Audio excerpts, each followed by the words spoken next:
So Doug, first, I wondered if I could just call you Michael today to make my job a little bit easier. I'd be honored. We'll keep everybody guessing on who I'm speaking to. Our mothers were so original. So in thinking about this session today, the future of education at scale, two things struck me. First, not much has changed. And what I mean by that is when you look over the last 5 to 10 years, the folks that have been blazing the trail are sort of still the same key players in the space, and yet so many people still don't have access to education, still don't know where to start, or still don't have the resources. And second, the other thing I've been thinking about is I wonder if right now where we're at in education with the coming up of artificial intelligence and machine learning and so on, do we maybe have the right energy and the right direction to actually figure out how we can move to scale? But in order to better discuss this, let me start with my first question for you guys. Can each of you tell me what the number one thing you think is for a barrier to moving to true scale? Just one thing, pick your top, and we'll start with Crow. Oh, it's human arrogance. So we sit around thinking that we're oh so smart, and then we sit around thinking that we're individually oh so smart. And what we don't realize is that we've built these series of social constructs which have then limited so many people, and in many ways, even those that are really, really capable in the realm of learning and outcomes that we presently live in, even they're limited. And so our arrogance, it's an arrogance which is limiting our potential as a species at a very significant level. Yeah, and building on that, I would say that arrogance comes into play when we in the education system can't figure out a way to work together. I think public-private partnerships are key to scaling solutions. Inherently, education is local. People go to local institutions and want to get educated in these institutions, but technology can make it possible that we actually can scale that solution to other populations that are currently underserved. So I very much agree with the arrogance points, but I think one of the things about public-private partnerships, overcoming that arrogance, I know everything, I know it better than you. I come back to the old adage, if you think you're the smartest guy in the room, you're in the wrong room. Get some smarter people around you. For me, I think it's the incapacity of key institutions to make important decisions, to be decisive, and to move quickly, to move at the pace and speed that the problem and the changes in our society requires. I think that's one of the exciting reasons why working so closely with ASU has been important to me. It's one of the few institutions that works every day to increase clock speed and to be decisive and take risks and make decisions. But there's very little of that in the rest of the world. Thank you. So Hansen, in what ways do digital platforms and personalized learning prepare individuals for the changing job market? Well, let me start. I think we should recognize them for what they are. They are tools to enhance the relationship between the educator and the student. And as such, they can play a powerful role. I listened to the earlier conversation about gaming, right? I mean, gaming is a way to actually teach, engage the human mind. But I do think for the foreseeable future, what we will see is that the relationship between the teacher and the students will remain central. And I do think we need to figure out the ways how these platforms can enhance those relationships. And it's possible to do it right now. But frankly, over half of the students that are in the education system today don't have access to that state-of-the-art possibility. Thank you. Crow, what are the biggest challenges you've encountered in implementing online education, and how have you addressed them to ensure equity and access for all learners? The challenges basically are that if you take a person like myself, my tools were a pencil, a piece of paper, a slide rule, and a book. And so those are fantastic tools, unbelievable tools, unbelievable ways of learning and enhancing learning, and they were very powerful. But if we're educated in one realm, it's very difficult to see or imagine the next realm. And so the biggest thing that we have is that our learning psychologies are not capable of advancing at the speed of technological enhancements to learning processes. And so it's I remember I watched somebody give a talk once on people flying to, what did you need to get someone to fly the Apache helicopter, which required human beings to have one eye with combat information coming in through a lens, and another eye focused on the flying of the aircraft, including night vision. And so it turns out they sorted out everything between the humans, and only some small percentage of humans could operate that way, with two eyes thinking in two different ways and processing in different ways. And so you realize right away how different we are, how different we learn, how different each of our brains are, how unique we are. And I think that's the way evolution has intended it to be. And so it's very hard for people like myself that have grown up in a certain kind of learning process to realize that much broader processes may be better. It doesn't mean throwing out this way. It just means broader processes might, so there's resistance. Mm-hmm.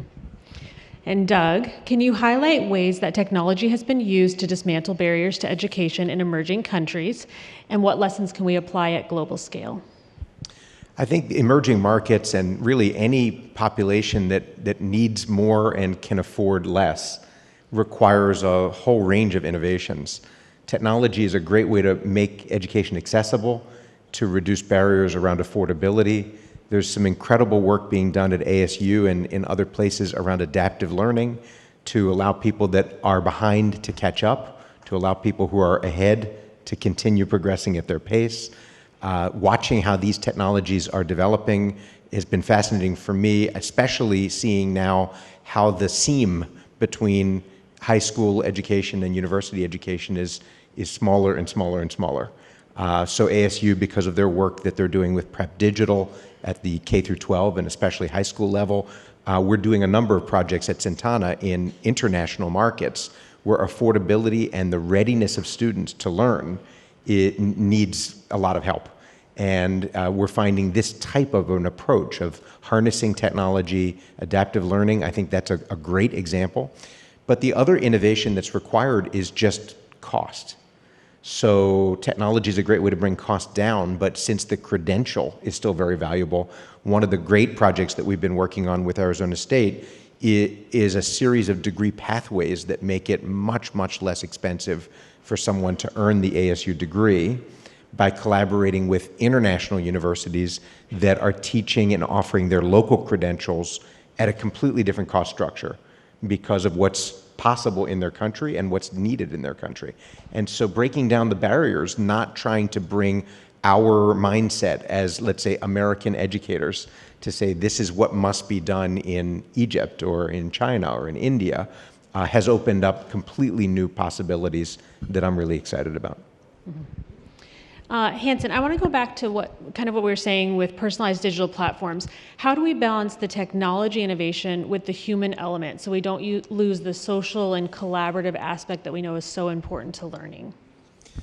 Yeah, I want to come back to what Michael said about how the environment that you learn in and how that conditions you to think that is the only way to learn. I think we need to spend a significant amount of time to train and educate faculty about how to use those tools. And I think what we are observing at Cengage is these barriers exist. And let's face it, 70% of faculty in the United States are adjunct. They don't have a, very posh life. They don't have two teaching assistants. They basically live in a time where they're very hard pressed for time and don't want to spend hours and hours to learn something new. So it's our obligation to make things intuitive, easy for them to learn, and really save them time. It's very practical stuff that we got to do in order to make the tools that are available really being used so that they can focus on really teaching the students, particularly the ones that are advanced and the ones that are left behind. Yeah, that's great.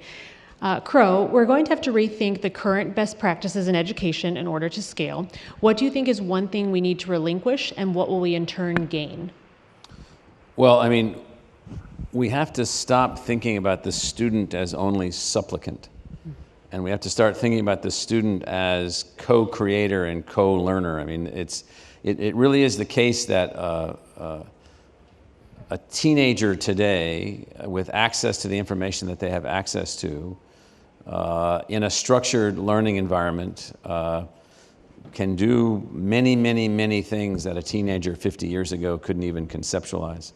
And their access to information, their access to understanding is unbelievable. I've been reading, rereading Whitman's Leaves of Grass lately, but I've been using my AI tool to now help me to understand words and concepts that I didn't really fully grasp. Now imagine I'm now a 15-year-old kid and I have the assignment to read Leaves of Grass by Whitman, but I've got this AI tool that I'm just constant, and I talk to my AI tool. I just push the button and talk to it, and then it either talks back to me or tells me so I've even had it draw images of things that he's talking about or concepts that he's talking about. There's nobody involved but me and this tool. I shouldn't be thought of as a supplicant in the learning process. We have to have a different kind of status for the student going forward. Yeah, it's fascinating to think what you're saying. Students as part of the process. We just come in as educators and assume that we take the lead role, and there's so much that they can bring to the table. So that's an interesting thought as well. Doug, as we tailor education to individual needs, how do we ensure that we do not widen the gap and instead that we're actually closing it? Yeah, I think it's a great question because the gap is widening at a pace that's terrifying. It's actually very similar to what we're seeing in terms of climate and other huge challenges to society. And AI, and I thought what Matt Dalio said earlier was so spot on, but AI is something that is going to greatly, greatly widen this gap. And it also can be a tool that helps us, literally the same weapon is potentially our tool to ameliorate some of the issues that we fear from it. So I think embracing AI is going to be a key part of this. I thought, Michael, your point about the kind of the AI tutor, it gives the lie to the idea that students go online as a shortcut and to cheat. It's the opposite. It's the opposite. And they always have. I mean, a professor who gives you an insight in a lecture is a good teacher. But a student who goes and seeks that insight on their own could be viewed as somebody who's cheating. Mm-hmm. So, and of course sometimes they are, but that is not the primary message here. So to me, I would say to avoid widening this gap, or maybe more importantly, to narrow the gap is probably just to keep it from widening faster. Well, let me just connect what I said to what Doug just said, and that is on this gap. So I'm an old guy. A lot of people my age are thinking about winding down and they're sort of ending their learning process, et cetera, et cetera. Some people, including myself, are actually accelerating our learning process, taking our life experience, bringing that together, using these tools, and literally, I'm learning a lot more than I learned in high school. I learned a lot more this year than I learned in any year that I was in college. And I'm not learning it just to learn it. I'm learning it to do other things and make other things happen and make other decisions and then, feed my desire to learn. And so what that means then is that because I have access to these tools and these methodologies, there is a gap then. So all these other people who have lived a long life experience who could now find new ways to learn and give things back to other people and become teachers themselves and mentors themselves, their life is not even being as fulfilled. So there's a gap even then, not just for young learners, but there's a gap for all learners. And we have to very, very much worry about this gap because the gap will then lead to different economic outcomes, different economic opportunities, different happiness indexes, all kinds of things. And let me build with a personal example on this as well. Like Michael, I'm determined to continue to be a learner, and I'm actually learning. I have 3 sons, so they're 23, 21, and 19, right? And I'm learning with them. Planned, 23, 21, 19? Yeah, exactly. It was like very, very planned. The last one wasn't planned, but don't tell him. The reality is we built a sort of cross-generational alliance to learn from each other. I mean, like I said it before, Doug said it, I mean, they have access to tools that I never had as a 19-year-old. Right. And they have a conceptualization of the world that is different than mine. And it is a powerful tool for me to understand it from their perspective, and it is powerful for them to understand my perspective that comes with experience. So I think it opens up a whole new world of learning if we think about it as cross-generational alliances, as opposed to, I'm the older person, I'll teach you because I know better. How do you think we can actually do that? Like, how do we bring those generations together to have that cross-generational alliance? I think it's more important than ever, and I don't think there's one answer to this, but I do think it's very important since, the nuclear family, where we live, as a small family away from other generations, is only a new phenomenon. right? We need to use technology, again, communication tools that we have available to talk to each other. I have a Zoom conference with my boys. They're living in different parts of the world every Sunday at 4 o'clock. They know that, and we know that, and we look forward to it. So there are little tools that we can use to actually make those things happen. There's not just one answer. Mm-hmm. Lisa, just want to quickly jump on that. I think there is a power at the core of what Michael was talking about. I'll be Becker, you be Crow, is curiosity. And I think one of the great things about young people in every generation is that, not everyone, but many of them are very curious.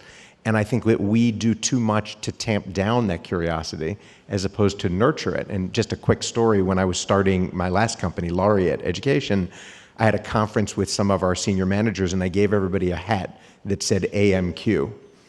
And after an entire day, I stopped everyone and I said, why isn't anybody interested in what those letters stand for? And we had a great laugh about it, and I think maybe a lesson learned. It was ask more questions. Mm.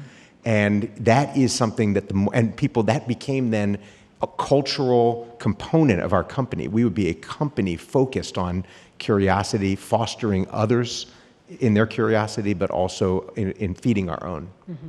Yeah, thank you. So can each of you give one piece of actual, like a tactic that they can take away for moving their organization, education, or other to scale? Tactic. Find really smart people who want to innovate and don't work with anybody else. There's a tactic. I mean, that's almost a strategy, Michael, I would say.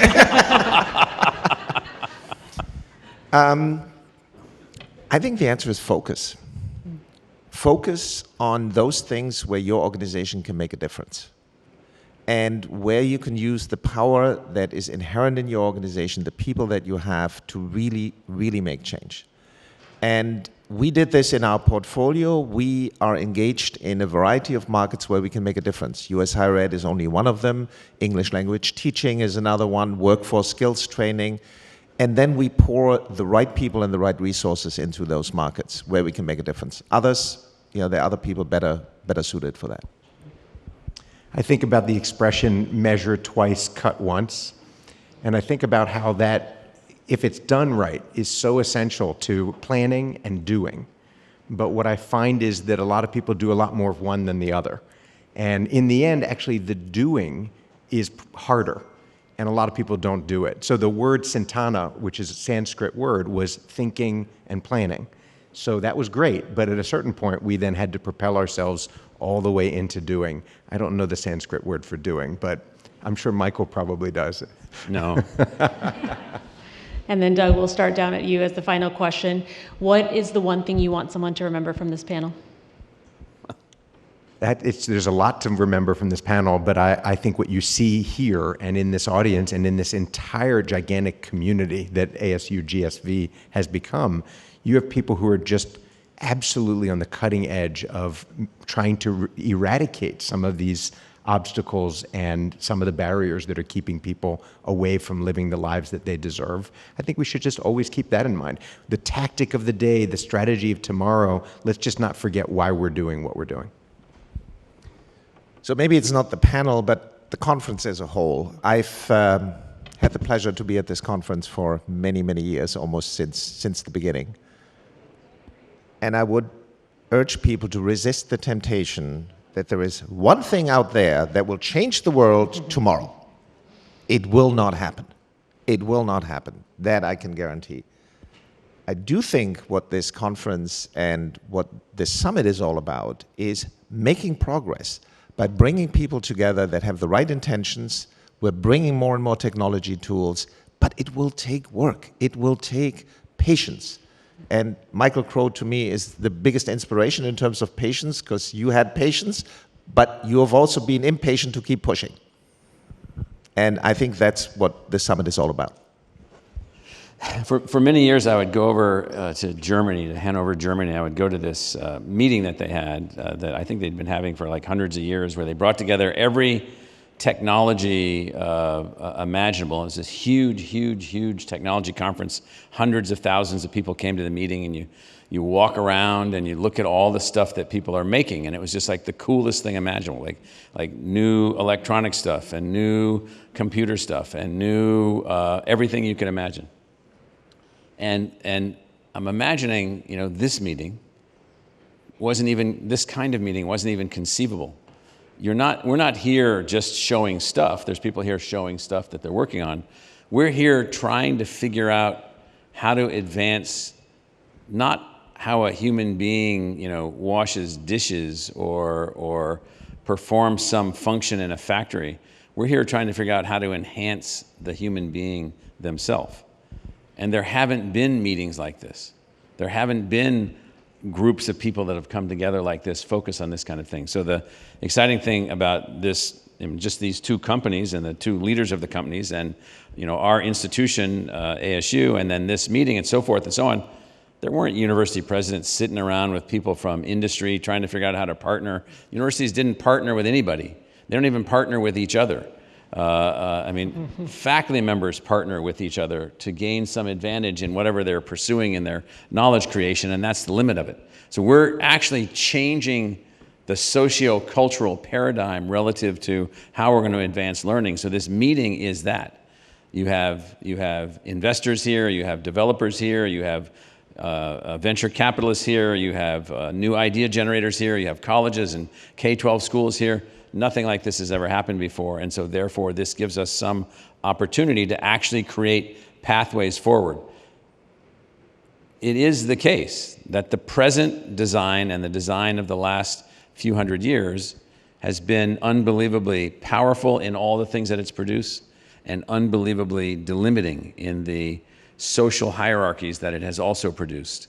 And not that those are fundamentally different than historic social hierarchies, they're just more exacting in the kinds of scaled outcome differentials.